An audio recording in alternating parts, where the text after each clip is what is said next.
Bref, en tout cas, ce soir, on va parler de l'amiante. Je vais m'occuper de l'introduction avant de laisser la parole à Lionel, qui a préparé un diaporama en support. Si vous avez des questions, je vous invite à les écrire dans le chat et on fera des pauses pour y répondre. Pour les prises de parole, merci d'attendre la fin du diaporama. On pourra organiser un temps d'échange si on a envie.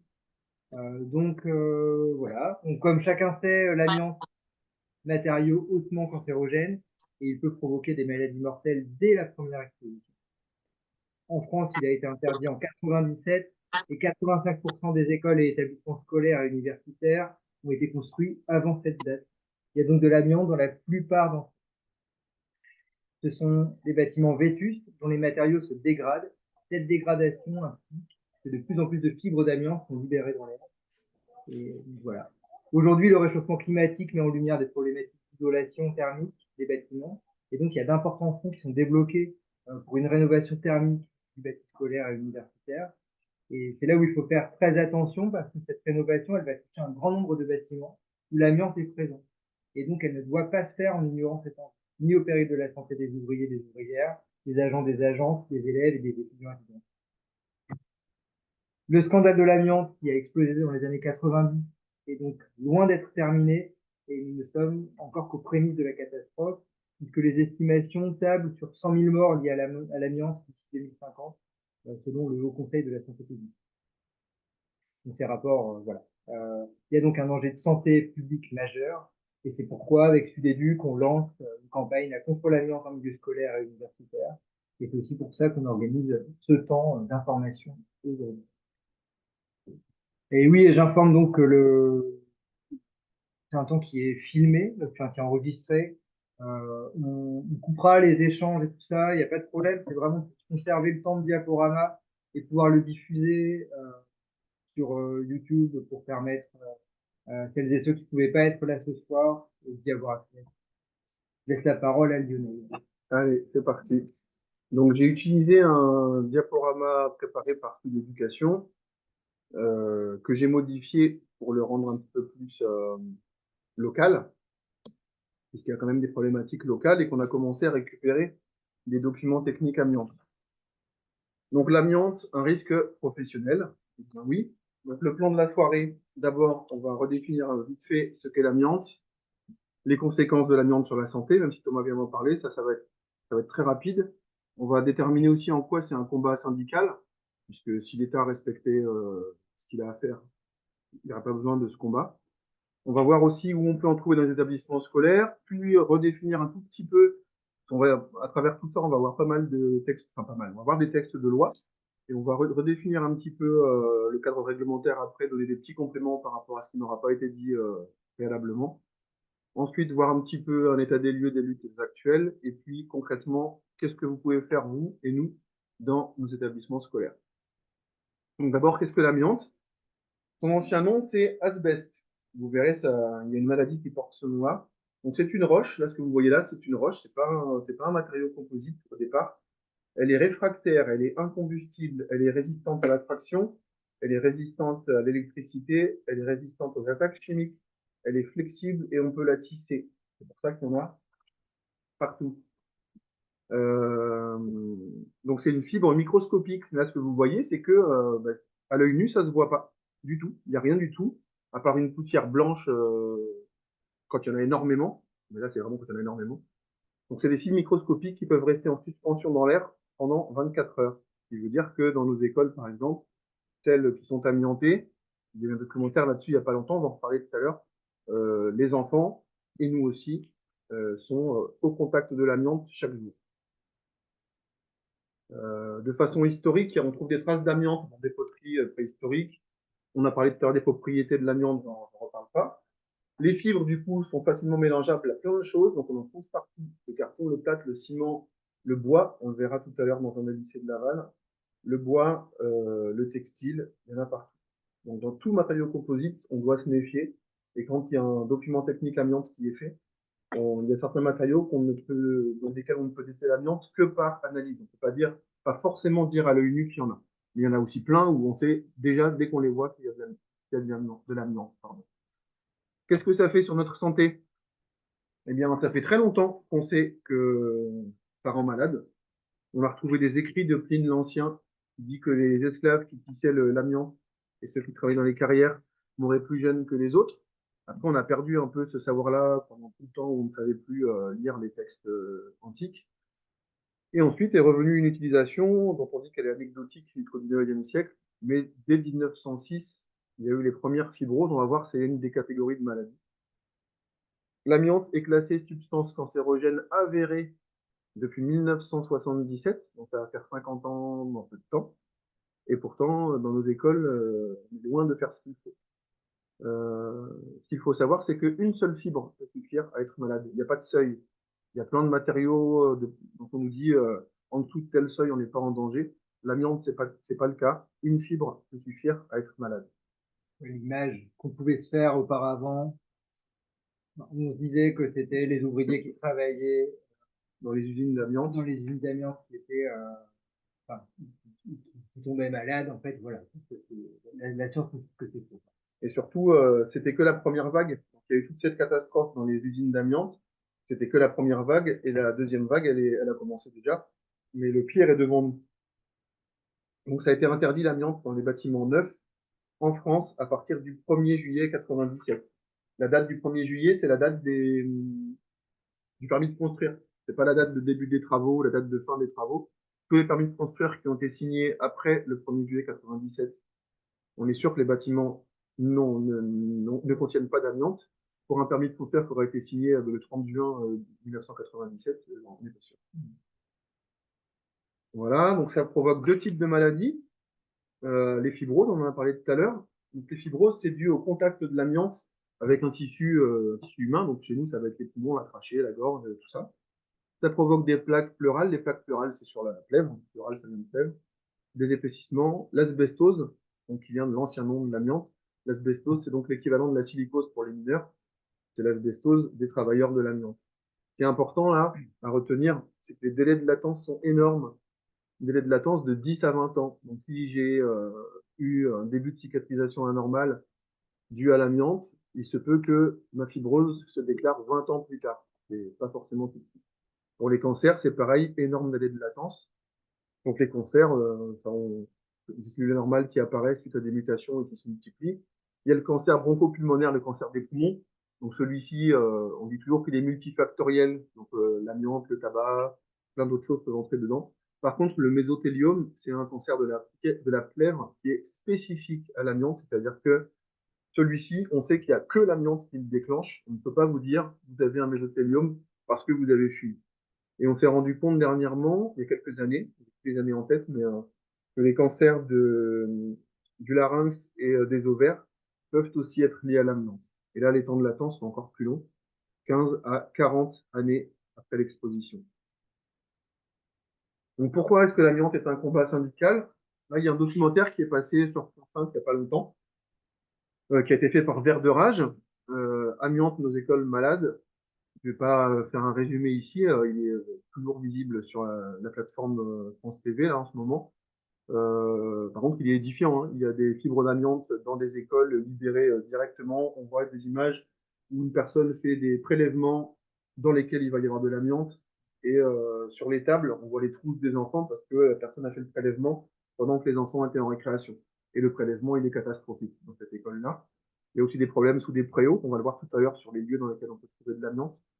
Donc vraiment, la situation des écoles, elle est pas bonne, quoi, du tout. Ça, c'est une citation d'un courrier qui a été reçu par un proviseur de la Mayenne, d'un lycée, donc. Donc ça vient de la région, hein, des Pays de la Loire, du conseil régional. Et j'ai pris juste un petit bout. Il y a toute une présentation, parce que c'est le moment où le proviseur a reçu le DTA de son établissement, le document technique amiante de son établissement, qui répertorie tous les endroits où il y a de l'amiante. Et donc, une des conclusions, c'est je vous informe que votre établissement ne possède pas de matériaux amiantés friables émissifs, entre parenthèses, liste A.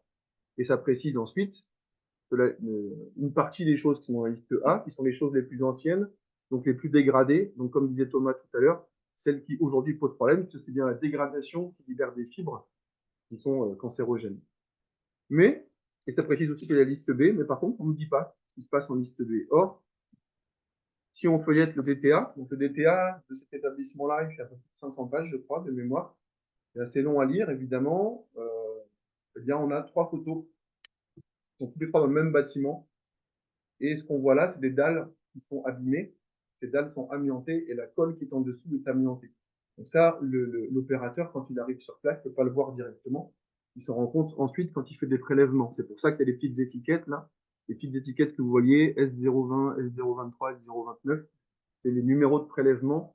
Et dans le DTA, on retrouve après les résultats de prélèvement correspondant à ces numéros-là. Ça, c'est la suite. Hein. Donc, j'ai gardé une des photos. C'est la S020. Et ça, c'est le résultat de ce qui est demandé, ce qui est demandé de faire pour ce problème-là.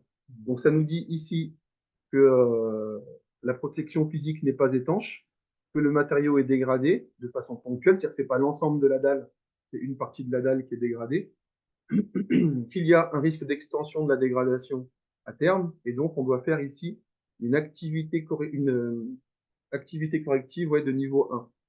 Quand c'est pas dégradé, là c'est évaluation périodique. C'est-à-dire que de temps en temps, on doit revenir vérifier que c'est toujours en bon état. Action corrective de niveau 1 et action corrective de niveau 2. Niveau 2, c'est le désamiantage, on va le voir plus tard. Donc là, il y a quelque chose à faire. Action corrective de niveau 1, ça signifie que dans cet établissement-là, le conseil régional a une action à faire. Et l'action en question, si je schématise, je ne vais pas tout vous lire, l'action en question, c'est empêcher les fibres d'amiante de se libérer. Ça signifie qu'il faut recouvrir avec un autre matériau de façon étanche, évidemment, de façon à ce que les fibres microscopiques ne puissent pas continuer à être libérées. Donc, rechercher les causes, supprimer la cause, évidemment. Hein, si c'est un frigo qu'on a traîné par terre, bon, ben, ne plus traîner de frigo par terre. Si c'est une autre cause qui peut encore se produire, il faut supprimer cette cause, puis enfermer le matériau. Action corrective de niveau 1. On va le revoir après. Ce qui n'apparaît pas dans le DTA, c'est ce qui a été fait après, ce qui signifie que rien n'a été fait après. Le DTA, il date de 2021, de mémoire. On a un autre d'un autre lycée qui date de 2022, dans lequel il y a aussi des problèmes. Celui-ci, c'est 2021, on est en 2024. Et donc, c'est resté tel quel. Ceci dit, si je reviens en arrière, si je suis proviseur et que je reçois ça, je ne vais pas forcément me méfier. On me dit que je fais confiance, quoi. Hein. On me dit que dans mon lycée, il n'y a pas de problème. Donc, si je ne vais pas chercher dans les 500 pages, je ne me rends pas compte qu'en réalité, dans mon établissement, il y a un vrai problème. Voilà. Pour continuer sur le pourquoi c'est un combat syndical, Libération a fait en 2016, je crois. Ouais, il me semble que c'était 2016. A fait une grande enquête auprès des établissements scolaires pour savoir parce qu'il en était de l'amiante. Donc il y a 60 000 établissements scolaires privés publics en France. Il y en a 40 000 qui n'ont pas répondu à l'enquête de Libération. Et donc 20 000 environ qui ont répondu. Sur les 20 000 qui ont répondu, près de 6 000 n'ont pas de documents techniques amiante. Ça fait quasiment un tiers. Ça ne veut pas dire qu'il n'a pas été fait, le document technique, ça veut dire qu'il n'est pas dans l'établissement. En Sud-Mayenne, il y a un collège où il n'y a pas de DTA. Je suis presque sûr qu'il a été fait, mais en tout cas, il n'est pas en possession du collège. Dans 12 000, le DTA a été réalisé.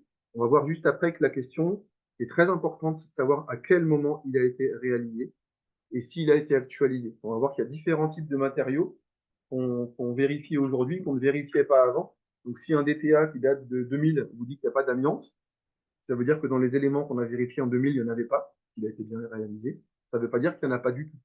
Ça veut juste dire que dans les matériaux vérifiés en 2000, il n'y en a pas.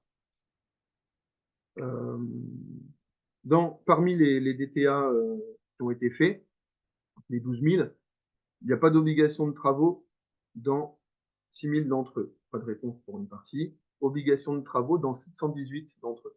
Ça signifie que celui que je vous ai montré tout à l'heure, où on doit faire une action corrective de niveau 1, rentre là. Et pourtant, rien n'a été fait. D'accord? Ici, je redis, si on ne trouve pas d'amiante dans un DTA qui date d'avant 2012, je n'ai pas donné la date tout à l'heure, mais on va la revoir après, ça ne veut pas dire qu'il n'y en a pas. Ça veut juste dire qu'il n'y en a pas dans les matériaux qu'on vérifiait à cette époque-là. Donc, si on résume, En 2016, 85% des établissements avaient été construits avant 97. Il peut y avoir eu des démolitions depuis, ce chiffre peut avoir changé un petit peu. Et ça, c'est la photo de 2016. Dans un tiers des établissements, il n'y a pas de DTA présent dans l'établissement. Or, n'importe quel usager peut le demander. Certains parents d'élèves peuvent arriver dans un établissement scolaire, demander le DTA, il doit être présent. Donc, dans un tiers, il n'y en a pas. Là où les DTA sont présents, 70% n'ont pas été réactualisés après 2012. On parlait des listes, on va le revoir vraiment le détail des listes tout à l'heure. 70% n'ont pas été réactualisés. En Mayenne, clairement, alors j'ai pas assez de recul encore parce que j'ai eu 2 DTA de collège, 2 DTA de lycée. Je dois recevoir un DTA d'école là prochainement et un autre DTA de collège aussi cette semaine. Euh, pour l'instant, dans les 2 que j'ai en collège, ça n'a pas été réactualisé. Il date de 2004. C'est hyper loin, 2004. Et 80% des LP, sociétés de LGT, etc., contiennent toujours de l'amiante. Donc l'amiante est toujours présente dans nos établissements, dans nos établissements.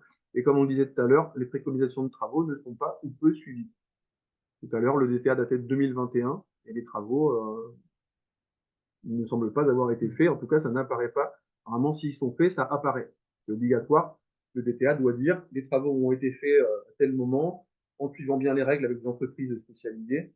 Et il y a une réception de travaux qui doit apparaître dans les documents techniques à noter. Pire, et ça c'est hyper important de le garder en tête, quand il y a des travaux dans nos établissements amiantés, on doit faire un repérage avant de travaux. Donc là, c'est encore une étape au-dessus, c'est encore une autre liste, liste A, liste B, liste C, ça c'est la liste C.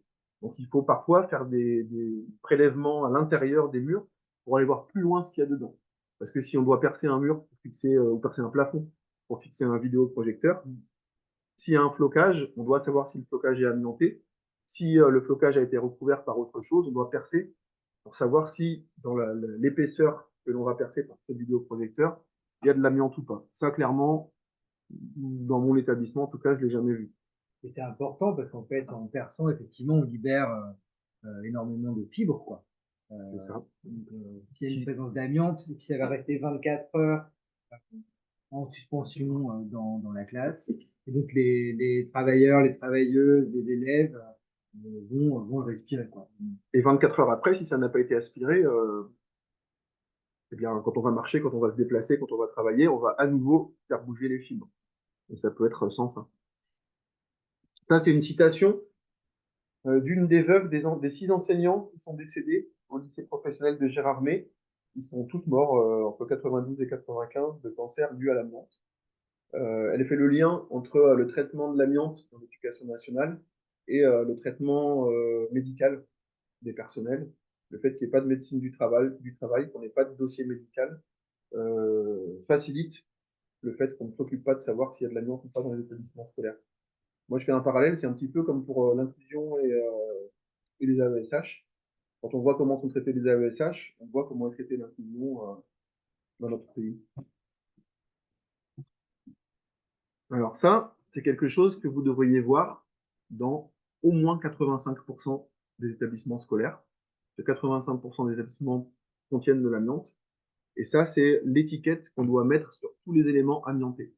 Ce qui fait que dans les établissements où il y a une pierre en amiante, des panneaux de façade en amiante, ou tout à l'heure sur la photo qu'on a vue, la photo d'une dalle qui était abîmée et amiantée, cette étiquette devrait prévenir tous les usagers et les personnels que, attention, cet élément-là contient de l'amiante. Donc c'est hyper important. Pour l'instant, j'en ai jamais vu dans les établissements scolaires. Donc vous en avez vu ici, ouais, mais pas ailleurs. Donc c'est obligatoire depuis 2015 cet affichage. 2015, on est en 2024. Ça va faire 10 ans que c'est obligatoire bientôt. Et moi pour l'instant, je m'en ai pas vu. Alors pourquoi c'est enfin le fait, oui, c'est un combat syndical, l'amiante, clairement, puisqu'on a vu que l'État ne fait pas ce qu'il est censé faire, que des travaux doivent être réalisés et ne le sont pas. Donc chez Sud Éducation, à travers Solidaire, on a décidé d'agir. Donc, Solidaire, c'est l'entité dans laquelle tous les Suds se regroupent. Sud Éducation, Sud Rail, Sud PTT, Sud Travail et Affaires sociales que vous voyez à gauche là. Donc le Sud travail, dans le Sud Travail et Affaires sociales, il y a des inspecteurs et inspectrices du travail qui ont répondu aux demandes de Sud Éducation d'être formés à travers Solidaire pour être capables de lire un document technique amiante euh, et d'agir pour essayer de faire bouger les choses. Moi, j'ai suivi cette formation en novembre 2023, l'année dernière. Donc, vous retrouvez sur le site de Sud Éducation des outils qui vont pouvoir vous servir. Donc, évidemment, la place sur la page peut changer, mais on a fait toute une campagne sur l'amiante. Il y a deux outils principaux qui vous sont donnés quand vous déroulez cette page. Obtenir un document technique amiante et lire un dossier technique amiante. On va les détailler un tout petit peu. Vous pourrez les télécharger, donc je ne vais pas tout lire. Je pense pas que ce soit intéressant. Je pense qu'on peut juste parler de quelques mots-clés. Ça suffira à aller un petit peu plus loin dans ce qu'on dit aujourd'hui. Celui-ci, donc la fiche obtenir un DTA, elle est en deux recto verso. Elle est recto verso. Là, c'est le recto. Après, il y aura le verso. Ce qui est important, je l'ai déjà dit, c'est la date du permis de construire de l'établissement, 1er juillet 97, dans le premier paragraphe là. Deuxième chose importante, c'est que le DTA doit être mis à disposition des usagers, des personnels et des représentants des personnels. C'est une référence à un texte, là, la circulaire du 28 juillet 2015. Clairement, le collège en Sud-Mayenne où le DTA n'est pas accessible dans l'établissement, il y a un problème de respect de la loi. Euh, Ensuite, pour obtenir un DTA, il y a deux responsabilités un peu distinctes, mais qui sont logiques toutes les deux. Il y a à la fois l'employeur qui est responsable de notre sécurité dans nos établissements, et il y a le propriétaire des locaux, donc mairie pour les écoles, conseil départemental pour les collèges et conseil régional pour les lycées. Ce sont les propriétaires des locaux, et eux aussi doivent le faire déjà, le faire établir, le DTA, le tenir à jour et le tenir à disposition. Voilà, nous, on vous propose, on a des modèles que vous pourriez pour faire des demandes de DTA. Le plus simple dans vos établissements, c'est d'aller directement dans votre gestionnaire, pour les collèges, les établissements du second degré. Allez voir le gestionnaire, et lui demander une copie du DTA que vous pouvez nous donner, qu'on va analyser et on va vous faire un retour. Euh, et dans les écoles, c'est la mairie. Donc là, les collègues qui travaillent dans les écoles, il faut aller au secrétariat de la mairie. Je le redis, hein, en tant que professionnel, on doit vous le donner. Et en tant qu'usager, pour les parents aussi. Quand on ne les obtient pas, et il y a plein de cas où on ne les obtient pas, on fait appel, c'est ici sur le diapo, on fait appel à la CADA, la commission d'accès aux documents administratifs. Donc c'est une entité qu'on peut saisir sur Internet directement. On fait une demande de DTA, on la fait au début oralement évidemment. Enfin, moi, en tout cas, ça me suffit dans un premier temps. Si c'est accepté, bah super, on a le DTA. Si ça n'est pas accepté, on fait une demande écrite avec un accusé de réception. Ça peut être par mail, hein, c'est valable, accusé de réception. Et si au bout d'un mois, on n'a pas de réponse, on peut saisir la CADA de façon à ce qu'elle donne un avis qui, on l'espère, contraigne le propriétaire ou l'employeur à vous laisser un accès aux documents techniques à nous. Dans l'encadré rouge, on reparle du repérage avant travaux, dont j'ai parlé tout à l'heure, RAT, là, repérage avant travaux, donc avec une liste encore supérieure de matériaux, de façon à être certain de ne pas libérer de fibres en faisant des travaux. Au verso de l'affiche, c'est le tableau synthétique de que faire, quoi faire et comment s'y prendre, on l'a vu déjà, mais quoi faire. Donc je vais pas le relire non plus, ça sert à rien. En tout cas, nous, on est prêt à vous aider. Vous avez notre adresse de contact ici en haut, en bas à gauche. Et on n'oublie pas dans notre cadre de travail, on travaille dans nos écoles, nos collèges, nos lycées, c'est vrai.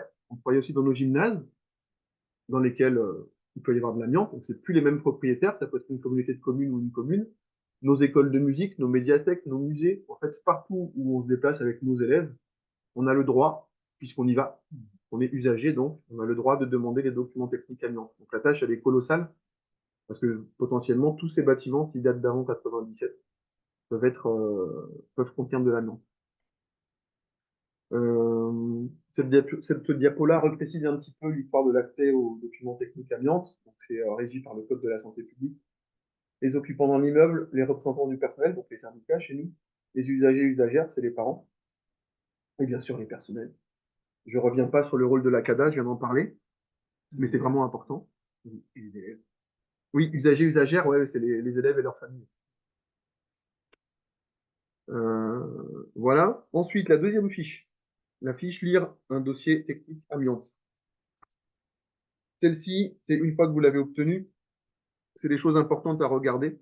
Donc ce document-là, on l'a construit pendant la formation de novembre 2023, là, avec l'aide des inspecteurs du travail qui nous ont formés.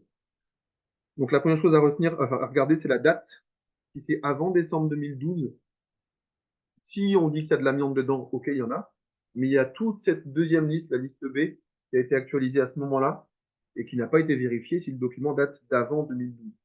Donc si ça date d'avant 2012, c'est pas caduc, mais c'est incomplet. Donc il faut demander à ce que le DTA soit actualisé. Ensuite, pour tous ceux qui datent d'après 2012, du coup, l'entreprise doit avoir une mention, pas l'entreprise, mais la personne qui a fait les prélèvements doit avoir une mention établissement recevant du public.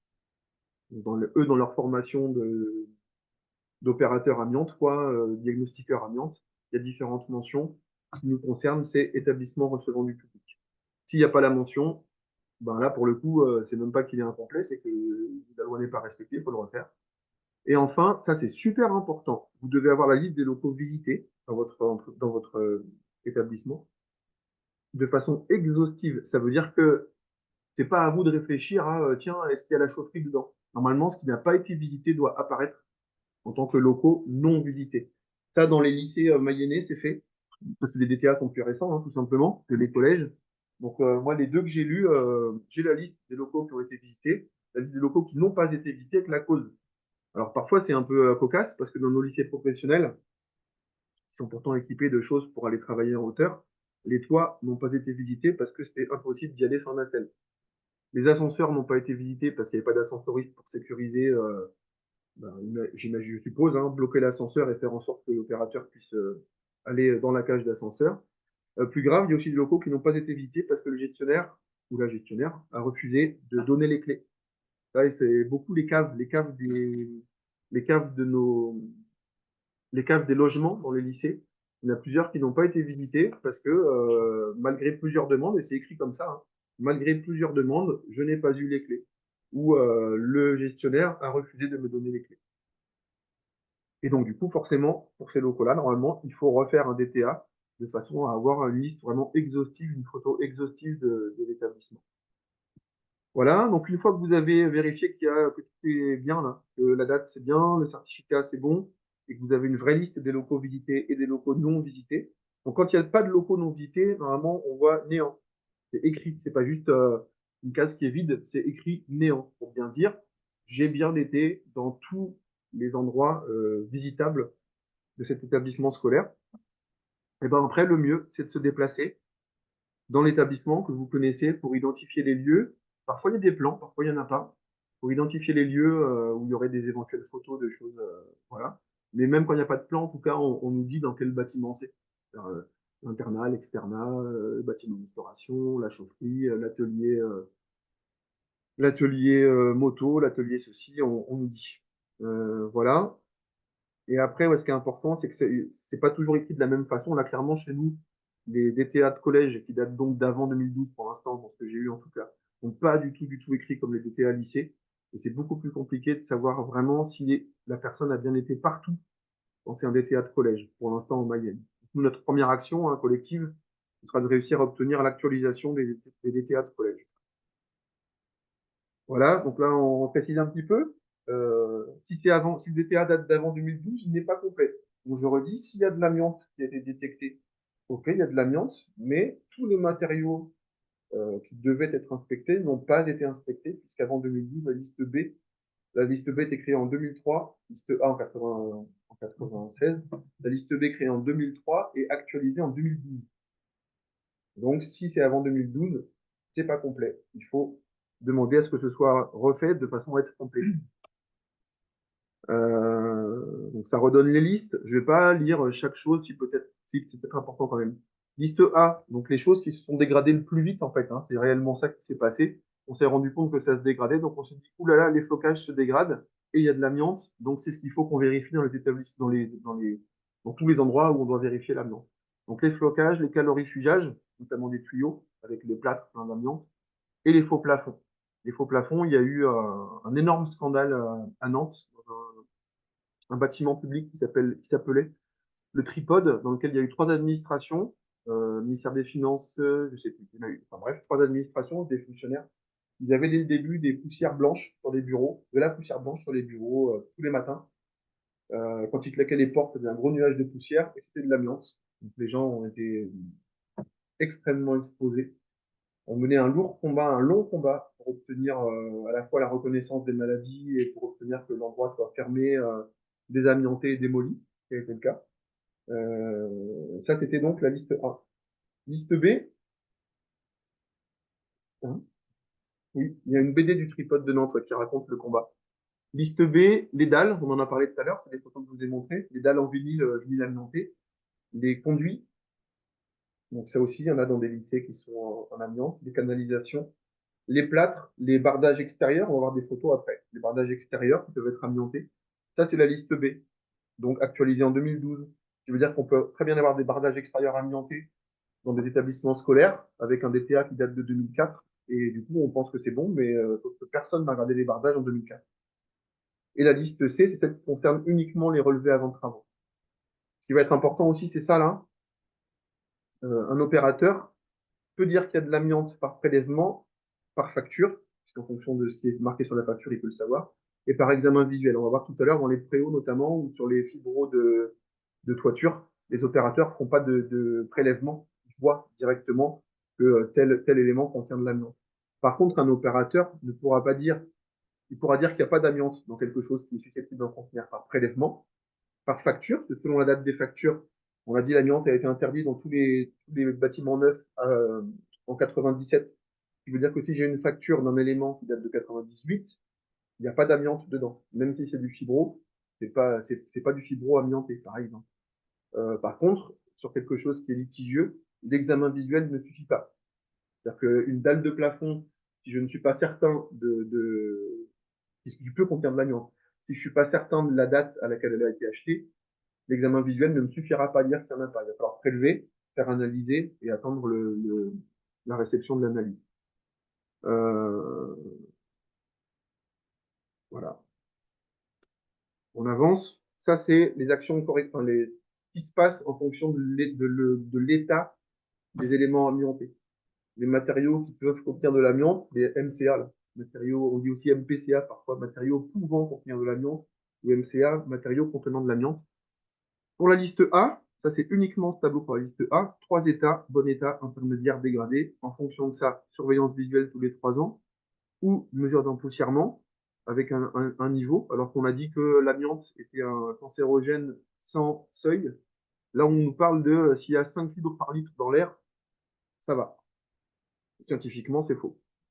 Et le dernier état, état dégradé, bon, bah là, mesure conservatoire à mettre en œuvre avec un délai. Pour la liste A, on nous parle d'un délai. Les matériaux doivent être enlevés ou enfin, l'action doit être réalisée dans les 36 mois. Pour la liste B, c'est différent. La liste B, 3 états aussi. Évaluation périodique, action corrective de niveau 1, c'est ce qu'on a vu tout à l'heure pour les dalles, ou action corrective de niveau 2. Donc évaluation périodique, c'est surveillance périodique, comme le nom l'indique. On ne nous donne pas de période. On peut toujours se baser sur ce qu'on a vu avant, là, 3 ans. Mais en tout cas, on ne nous donne pas de période. C'est là où moi j'ai des questions à poser justement aux gens qui nous ont formés sur la périodicité, parce que dans le DTA, ça n'apparaît pas. Les deux DTA de lycée où il y a des choses à évaluer, on nous donne pas de période, c'est pas écrit, quoi. Action corrective de niveau 1, donc c'est ce qui était écrit tout à l'heure sur la photo pour la dalle de sol. Il faut remplacer ou recouvrir les seuls éléments dégradés. Remplacer, ça veut dire avec les normes de désamiantage, hein, c'est-à-dire une pièce en dépression. Enfin, c'est lourd, hein, le remplacement. Mais en tout cas, on doit au moins recouvrir. Dans ce qu'on a vu tout à l'heure, il semblerait que rien n'ait été fait. Et l'action corrective de deuxième niveau, là, c'est toute la zone qui est dégradée. Donc, locaux condamnés, désamiantage. Ça a été fait, moi, dans mon collège, sur une salle. Donc, on a eu effectivement une entreprise avec un périmètre de sécurité, une salle qui était tout le temps en dépression, de façon à ce que les poussières libérées ne soient pas libérées vers l'extérieur. Euh, Ensuite, sur l'évaluation périodique, bah, du coup, c'est très important que vous, si vous vous rendez compte que des matériaux ont été dégradés, c'est important que vous agissiez de façon à redemander un DTA. Donc, pour agir, hein, il y a les fiches RSST, il y a les fiches de danger grave imminent aussi, éventuellement. Bon, il y a évidemment tout simplement de demander, hein, en CA, enfin, d'abord à l'administration, puis en CA. Mais il y a aussi toutes les étapes, registre RSST et registre de danger grave imminent. Euh, Dans l'encadré rouge, hein, on reparle du repérage avant travaux. J'insiste lourdement. Quand on vous pose un vidéoprojecteur dans un établissement amianté, rien ne vous assure que, on vous libère pas des fibres d'amiante dans votre salle de classe. C'est ce qui est dit en bas, même pour les petits travaux, un relevé avant travaux doit être fait. Donc c'est énorme hein, en termes de contraintes, mais c'est la loi. Ça, c'est une fiche qu'on peut vous donner. Il suffira de nous écrire, on peut vous l'envoyer. C'est une fiche pour vous aider à analyser vos DTA, qui reprend un peu tout, le nom de votre établissement. Parce que moi, c'est avec ça que je lis vos DTA. Donc moi, évidemment, je note le nom pour pas me tromper d'établissement. Les dates, caduques si avant 2012. Est-ce que l'entreprise est certifiée? Est-ce que je vois une liste exhaustive des locaux visités, c'est-à-dire une liste des locaux non visités, ou une liste où il y a marqué néant? Est-ce qu'il y a un plan général? Ça, pour les relevés, les DAT les DTA de lycée, on n'a pas obtenu. On a que des plans de bâtiment. On n'a pas le plan global du lycée. Donc, c'est là où, bah, il faut qu'on demande à des collègues qui habitent sur place, qui travaillent sur place, pardon, de nous dire quels sont les bâtiments. Les bâtiments dans les DTA de lycée sont appelés A0, B0, C0, etc., etc. Et cetera.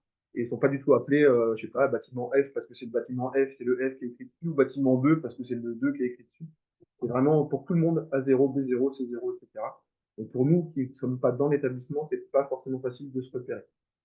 Est-ce qu'il y a un plan, détaillé ou pas, je viens d'en parler. Est-ce qu'il y a des photos? Ça, les photos, c'est super important parce que c'est clairement ce qui nous permet, quand on rentre dans la pièce où il y a le problème, d'identifier où est le problème, d'être sûr. Et là, ça reprend. Donc moi, ici, j'écris bâtiment B0, bâtiment A0, etc. Je regarde le DTA. Si rien n'est marqué sur le sol, ben, je mets qu'il n'y a rien. Si quelque chose est préconisé pour le sol, je l'écris. Enfin, j'écris qu'il y a un problème. Ici, je marque les préconisations. Et là, normalement, si des travaux ont été faits, je dois le retrouver dans le DTA. Dans les quatre que j'ai lus, j'ai retrouvé aucune trace de travaux. Et ici, je marque la liste des locaux non visités. On a aussi eu des vides sanitaires non visités parce que pas de trappe d'accès. Du coup, on va savoir si dans le vide sanitaire, il y a de l'amiante ou pas. On peut espérer que du coup, c'est relativement étanche s'il n'y a pas de trappe d'accès. Mais ceci étant, ça reste quelque chose où il peut y avoir très bien, si c'est un vide sanitaire avec des étages au-dessus, il peut très bien y avoir du flocage amianté en dessous. Et bah, si on n'y a pas accès, on ne peut pas le savoir. Là, une petite liste de photos, les toitures, fibro. Il y a des lycées, il y a un lycée où ils n'ont pas eu accès à la toiture. D'autres, la toiture est plate, donc ils y sont allés. Et c'était les chapeaux de, mince, d'aération, quoi. Genre sortie du VMC, quoi, qui étaient amiantés sur le toit plat. Les toitures, toujours. Les ardoises naturelles, quand on la casse, ben, tout le monde connaît, hein, en Mayenne, en tout cas. Ça casse, c'est de la pierre, quoi. Et les ardoises en, en amiante, c'est un peu fibreux, là, quand on les casse. C'est pas pareil. Alors, je dis pas qu'il faut casser des ardoises pour savoir s'il y a de l'amiante, hein. Je vous rappelle qu'une seule fibre suffit. Mais quand on les voit dans cet état-là, on sait déjà que on va pas toucher ça. Les mêmes, enfin, toujours les ardoises en amiante, on voit beaucoup en bardage. Ouais, avec la marque Eternit. C'était, alors, je sais pas si c'était la seule marque en France, mais en tout cas, les usines Eternit étaient pleines d'amiante. Donc, en fait, sur ces matériaux-là, on devrait retrouver cette étiquette-là. Vous, dans vos établissements, vous devriez voir ces étiquettes. Ça, c'est typiquement un des lycées, enfin, c'est pas une photo d'un des lycées de Mayenne, mais c'est ce qui se passe, c'est ce qu'il y a chez nous.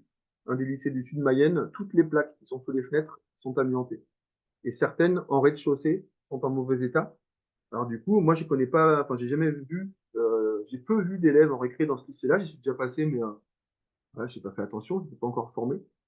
Typiquement, la personne qui est ici debout, qui s'adosse au mur et qui pose son pied sur la plaque, bah, peut libérer des fibres d'amiante. Donc, ces choses qui sont en mauvais état et qui sont à hauteur d'homme en plus, c'est encore plus risqué, quoi.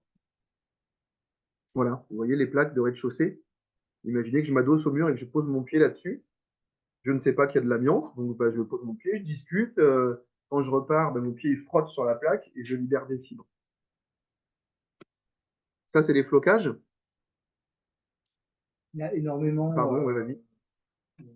quand on soulève les plaques des feux, là, qu'on creuse. Alors, de la même façon, quand on se balade avec le DTA, moi, je l'ai fait, enfin, dans mon collège, j'ai pas obtenu le DTA pour l'instant, enfin, c'est en cours, mais ça va être dans pas longtemps. Par contre, j'ai soulevé des faux plafonds pour voir si s'il y avait des flocages ou pas. Alors c'est pareil, hein, moi je ne vais pas vous dire qu'il faut soulever le faux plafond, parce que s'il y a des fibres d'amiante qui sont posées sur les plaques de faux plafond, en les soulevant, vous allez en libérer, quoi. Je ne vais pas vous dire qu'il faut le faire, chacun prend ses responsabilités.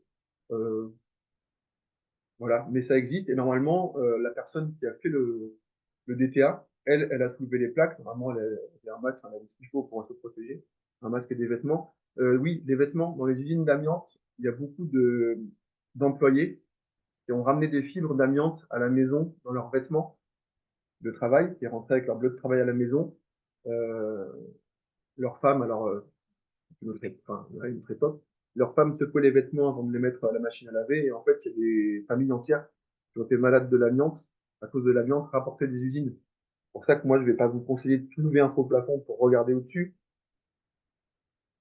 Mais je vais pas non plus vous dire qu'il faut faire l'autruche, quoi. Donc, faut trouver une solution pour savoir.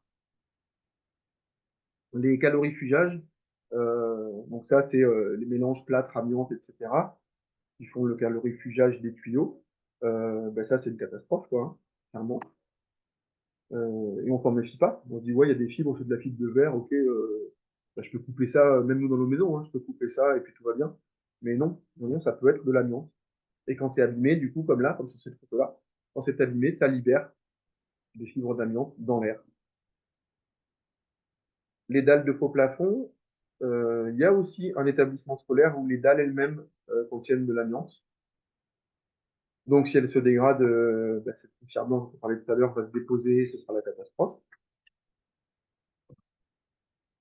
Là, on voit hein, l'état dégradé. Donc, imaginez là, au-dessus, s'il y a de l'amiante, bah là, l'amiante se libère gentiment partout dans la pièce qui s'est dégradée. Les dalles de sol, on en a parlé tout à l'heure. Il y a aussi, ça me fait penser à un des lycées de Laval, dans lequel les cloisons en bois entre les chambres des internes contiennent de l'amiante. L'enduit qui est sur le mur, sur chaque face, quoi, contient de l'amiante. Et la peinture qui est sur l'enduit contient de l'amiante. Et les dalles vinyles contiennent de l'amiante. Je ne suis pas convaincu que les internes en question soient au courant. Je ne suis pas convaincu qu'il y ait la petite étiquette que vous voyez là, toujours la même, que vous voyez en bas de la diapo là. Je ne suis pas convaincu que l'étiquette soit présente. Je ne suis pas convaincu qu'on ait prévenu les internes qui devaient pas punaiser de poster, par exemple. Alors peut-être que c'est dans le règlement intérieur, hein, juste pour le maintien des murs en bon état. Mais en tout cas, si on met des punaises dans un mur amianté, potentiellement on libère des fibres. Quand on met la punaise, quand on enlève la punaise, tout le temps, enfin voilà. Et pareil sur le sol, si ces internes-là s'amusent à traîner leur lit par terre, ils abîment la dalle, bah, potentiellement aussi, ils libèrent des fibres. Ici, les préaux avec les poteaux amiantés. Ça, c'est présent dans toutes les écoles, quoi. Il y a vraiment partout des photos de ce type-là. Je vais essayer de zoomer un petit peu. Là, on voit un petit peu sur le verre, si la qualité est bonne aussi chez vous. On voit un petit peu sur le verre là, des alvéoles. Et ça, clairement, l'opérateur n'a même pas besoin de faire un prélèvement. Les petites alvéoles là montrent que c'est un matériau amianté, à moins que ce soit une canalisation qui a 2 ans et qui présente le même type d'alvéole, machin. Mais selon la date de construction, là, l'opérateur, il sait. Et parfois, je le redis, j'ai parlé de peinture tout à l'heure, parfois, les peintures elles-mêmes de ces poteaux contenaient de l'amiante, enfin, contiennent de l'amiante. Et bah, Thomas il travaille en école primaire, donc il va pouvoir dire si je dis une bêtise, mais je crois que parfois on a des enfants qui posent leur bouche là-dessus, quoi. Ah oui, complètement. Hein. Donc ça veut dire qu'ils vont, alors déjà ils peuvent avaler de l'amiante, donc toutes les histoires de organismes agressés par le contact avec l'amiante, on y a droit. Et surtout, ben, ils vont pas, je pense pas qu'ils vont faire une apnée. Donc, ils vont peut-être respirer des fibres aussi là. C'est quoi? C'était le matériel de coffrage, hein, c'est ça qui était alimenté sur Mais ça peut même être, vous imaginez comme un tuyau amianté dans lequel on coule le béton pour faire un poteau. Donc, le tuyau peut être, c'est pas forcément que du coffrage, ça peut être vraiment le matériau lui-même, plus la peinture, je le redis.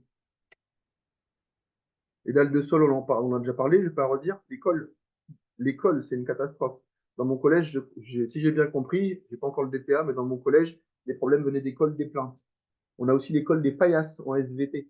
En SVT, j'ai aussi vu un DTA qui n'est pas de chez nous, d'un autre département, dans lequel il y avait des tables avec un entourage en bois, et la table elle-même était en matériaux amiantés, avec des élèves qui aimaient bien, avec le compas, faire un trou, et puis le prochain va continuer, etc., etc.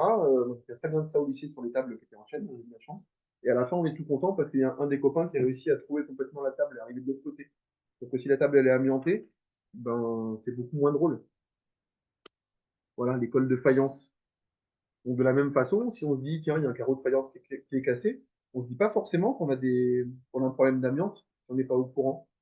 Mais maintenant, là, à partir de ce soir, vous devriez vous dire, à chaque fois qu'un carreau est cassé en salle de SVT, de physique, en atelier, ou que potentiellement, peut-être il y a de l'amiante. Ce sera intéressant pour vous d'aller voir vos DTA, parce que normalement, les DTA vont chercher la colle. Les joints de fenêtre étaient amiantés, et là, ça pose problème dans nos gymnases, par exemple. Beaucoup de gymnases avaient des joints de fenêtre amiantés plus que les écoles, si j'ai bien compris. Enfin, si j'ai bien retenu ce qu'on nous a dit en formation. Dans les gymnases, il y a énormément de gymnases qui avaient des joints en amiante, puisque c'était des endroits qui n'étaient pas forcément accessibles, avec de la buée, enfin beaucoup de condensation, et que vu les propriétés de l'amiante, c'était intéressant pour ne pas avoir à en faire des joints régulièrement, d'avoir des joints amiantés. Dans les gaines tressées de câbles électriques, donc ça normalement c'est quand même en voie de disparition, mais si on en enlève, ça veut dire que de la même façon, hein, on ne se méfie pas en fait, hein, on se dit juste c'est une gaine tressée, on ne se dit pas a priori qu'il y a de l'amiante dedans, et pourtant c'est possible. Les jardinières, ça je m'en souviens des jardinières comme ça, j'en ai vu plein. Pas dans nos établissements scolaires, hein, mais dans ma vie. Je me souviens des jardinières en amiante.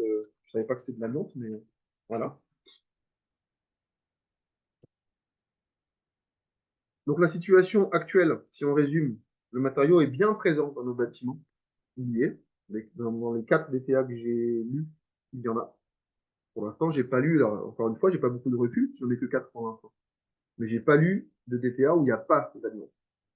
La réglementation de retrait passe pour la plus exigeante du monde, c'est vrai, quand elle est respectée. Bon, parfois, elle ne l'est pas. Euh, la réglementation de repérage est moins contraignante et surtout elle n'est pas ou peu appliquée. Quand on se dit que l'actualisation de la liste B date de 2012 et que dans plein de collèges en Mayenne, le DTA est plus ancien que 2012 alors qu'on est en 2024, on parle bien d'une réglementation qui n'est pas appliquée. Pour la liste B actualisée en 2012, les établissements avaient quelques années pour faire les DTA. Je ne sais plus combien, mais c'est pas le nombre qui est important. En tout cas, c'est passé là. Normalement, tous les DTA devraient être à jour aujourd'hui. On peut pointer, nous, on doit pointer la responsabilité de l'employeur, de notre employeur, avec les articles du Code du travail, mais aussi du propriétaire des locaux. Et on l'a vu, grande inaction des pouvoirs publics, puisque ben, Jussieu, le désamiantage a mis 20 ans. Bon, le tripode, c'était une grande bataille, une histoire aussi, mais ça a été une vraie bataille alors qu'il y a des lois. Et dans l'établissement scolaire, je le redis, la loi n'est pas respectée. Donc l'inaction des pouvoirs publics, elle est réelle. Un petit rappel sur les deux codes sur lesquels on peut s'appuyer pour pouvoir agir. Le code de la santé pour la population, code du travail pour les travailleurs, pour nous. Et donc, propriétaire, employeur, donneur d'ordre. Le donneur d'ordre, souvent, c'est le propriétaire. Ici, chez nous, c'est le conseil départemental et c'est le conseil régional pour les collèges et lycées qui ont donné les ordres pour faire les DTA. Ça, je passe vite fait. Enfin non, remarque, c'est important. Liste A au départ. Ensuite, liste A et liste B. Donc ça, c'est document technique amiante actuel. Liste C, c'est pour le repérage avant travaux. C'est obligatoire. Et donc, sur la liste C, on la retrouve aussi dans le code du travail, puisque là, s'il y a des travaux, il y a un périmètre, j'en ai parlé tout à l'heure pour mon collège, pour les travaux de désamiantage qui ont eu lieu, il y a un périmètre à respecter, avec évidemment plein de normes, comme je l'ai dit, pour ne pas libérer de fibres dans l'atmosphère, ni l'atmosphère intérieure des bâtiments, ni extérieure, parce que ça va forcément tomber dans la cour de l'établissement scolaire. À nouveau, liste A, liste B pour les DTA, liste C pour les relevés avant travaux, c'est raté, avec une liste. Donc je redis, hein, un DTA qui date de 2004 et qui me dit oh dans votre collège ça va, il y a juste il y a par exemple un des collèges du Sud-Mayenne, il y a juste un joint de porte à changer qui est amianté. Apparemment ça n'a pas été fait, il n'y a pas de trace. C'est dans la liste A, parce que c'était 2004. Ça peut être dans la liste B, pardon, 2003, mais en tout cas, c'est liste A ou B de cette époque-là. Mais dans la liste B de 2012, on trouve beaucoup plus de choses. Donc même si on me dit qu'il y a ce joint qui est à changer, il est possible qu'il y ait beaucoup d'autres choses à changer et que je ne sois pas au courant. Ça, on l'a déjà dit. Obligation de sécurité, de protection de la santé, c'est pour l'employeur et pour le travailleur. Là, l'article L4121, c'est le code du travail. Obligation d'évaluer les risques, obligation d'informer et former les salariés. J'ai parlé de former les internes tout à l'heure. Il y a aussi un collège en Sud-Mayenne où il y a une dalle vinyle amiantée qui n'est pas à changer. Mais la préconisation de l'opérateur, c'est ne pas poncer cette dalle.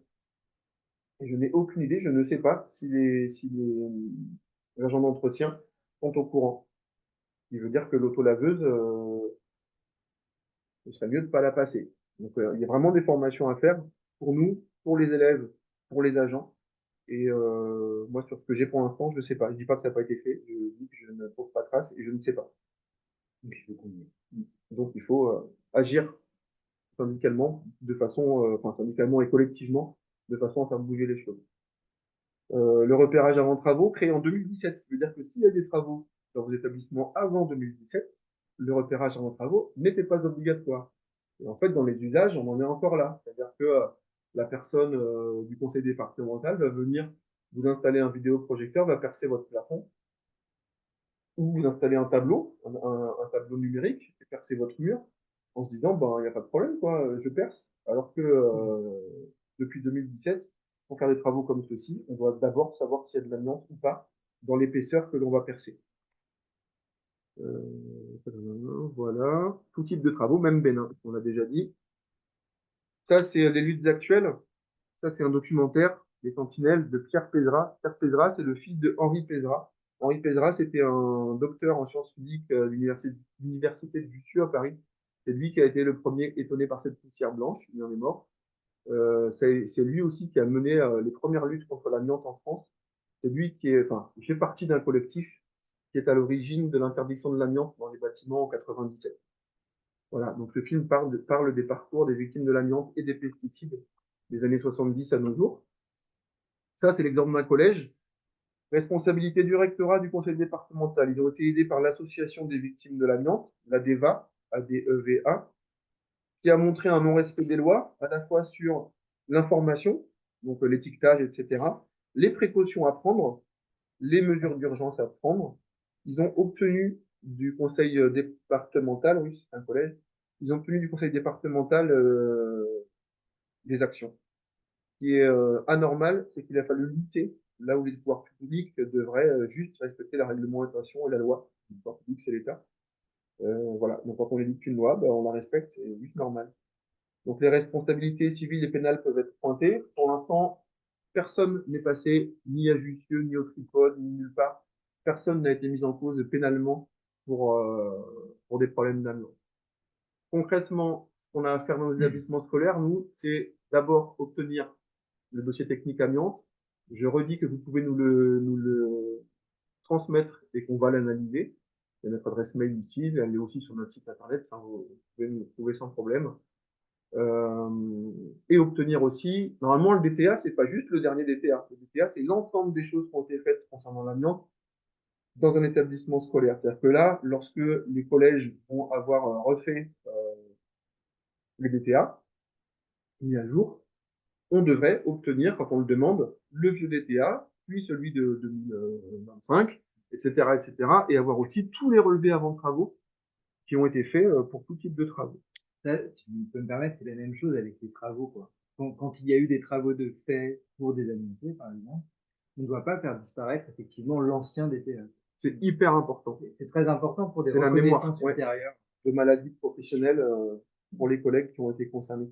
Dans mon collège où il y a donc eu un désamiantage, la collègue qui travaille, qui est toujours là, qui travaille dans cette salle, n'a pas eu de fiche d'exposition, vous voyez en quatrième point, n'a pas eu ni fiche d'exposition ni fiche de présence. Donc, un de mes combats, ça va être dans mon collège d'obtenir cette collègue qu'elle ait ces papiers-là, de façon à ce que si elle est malade, que je ne sais pas, hein, évidemment, si elle est malade, est-ce qu'elle puisse dire, bah oui, c'est dû à mon métier. C'était une maladie professionnelle. Donc, demander à obtenir les DTA, exiger cet affichage. Alors oui, on peut dire qu'il est anxiogène, oui, bien sûr. Mais si on veut combattre quelque chose, c'est pas en tournant la tête qu'on va le faire, quoi. Donc, les internes du lycée dans lequel les chambres sont amiantées devraient avoir cette signalétique. Et j'ai envie de dire, pas en bas de la plainte, quoi. Elle devrait être visible de façon à ce que le jeune qui dit ah super, j'ai un poster, je vais le mettre, machin, se dit ah ben non, c'est vrai, il y a de l'amiante, faut pas que je le mette, quoi. Ça, c'est, enfin, pour moi, c'est primordial. Et c'est, je le répète, c'est réglementaire, c'est la loi, quoi. 28 juillet 2015. Être vigilant en cas de travaux. On arrive chez vous, on fait des travaux, vous demandez s'il y a un relevé avant travaux. S'il n'y en a pas eu, ben, alerte danger grave et imminent. Puis l'exposition, attestation de présence, j'en ai parlé. Attestation de présence, ça pourrait être pour moi. Moi, j'étais présent dans l'établissement quand il y a eu des amiantages. Je pense que je suis passé, enfin, vu la collègue, je la connais bien, je suis passé dans sa salle, c'est sûr. Mais j'y ai pas travaillé. Mais en tout cas, la présence, c'est plutôt pour moi. L'exposition, c'est plutôt pour elle, puisque elle travaillait dans cette salle qui a été désamiantée. Si elle a été désamiantée, ça veut dire que les matériaux amiantés étaient dégradés de façon généralisée. C'est pas juste une dalle qui était abîmée ou un carreau, un carrelage qui était cassé avec des problèmes de colle. Si c'était désamianté, c'est que c'était généralisé. Donc elle doit avoir une fuite d'exposition. Et j'ai envie de dire, nous, notre action, elle est là, hein. À chaque CA, on repose la question de l'amiante, puisque à chaque CA, on conseil d'école, on a les propriétaires des lieux qui sont représentés. Donc, on peut faire apparaître cette question à chaque CA, en questions diverses, ou chaque conseil d'école, en questions diverses. Voilà, j'ai terminé. Du coup, merci beaucoup Lionel pour cette présentation. Euh, Peut-être qu'on peut se dire en conclusion deux choses. La première, c'est que encore une fois, il faut vraiment vous faire accompagner dans ces démarches-là parce qu'on a des compétences, on a des formations, c'est dire tout ça. N'hésitez pas à faire appel à nous. Et deuxièmement, si vous le souhaitez aussi, nous on peut intervenir pour animer une heure d'information syndicale, par exemple dans vos établissements, avec ce type de